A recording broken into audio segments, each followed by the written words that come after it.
They didn't arrive with armies. They arrived with ships and smiles.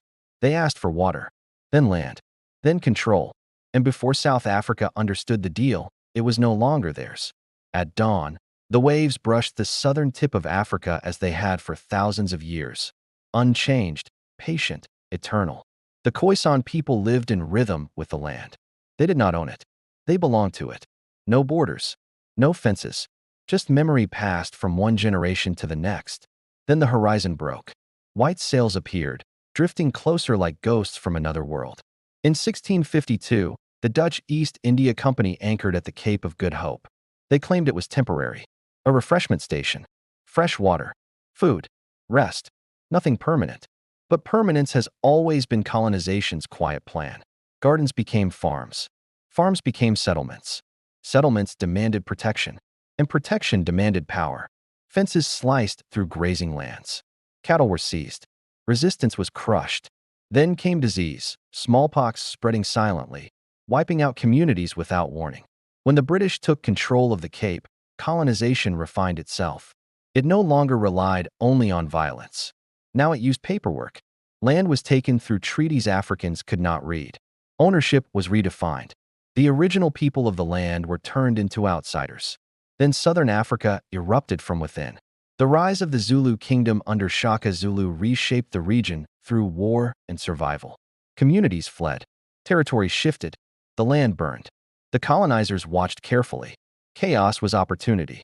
They offered order. They offered protection. They offered civilization.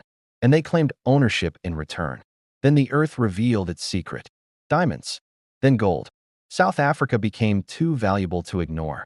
British forces and Afrikaner settlers turned on each other in the Anglo-Boer War. Farms were burned. Civilians were locked in concentration camps. Tens of thousands died. And Africans were once again excluded from deciding the future of their own land. In 1910, the Union of South Africa was formed. It promised unity. It promised progress.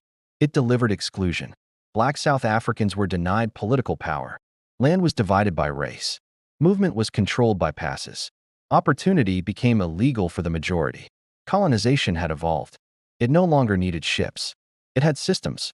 Those systems hardened into apartheid, a calculated machine that decided where people could live, work, love, and dream. But one thing refused to disappear: resistance. In whispers, in secret meetings, in band songs, in voices history tried to silence. Pressure grew. The world watched. And eventually, the system cracked. Colonization in South Africa did not end when the ships left. It did not end when new flags were raised. And it did not end when apartheid fell. Because colonization does more than steal land. It steals time. It steals opportunity. It reshapes generations. South Africa survived colonization, but it is still healing from it. And as the waves continue to touch the shore, just as they did before 1652, they carry one final truth: the past is never really over, especially when it was stolen. If this story made you think, if it made you uncomfortable, or if it taught you something school never did, then like, subscribe, and share this video.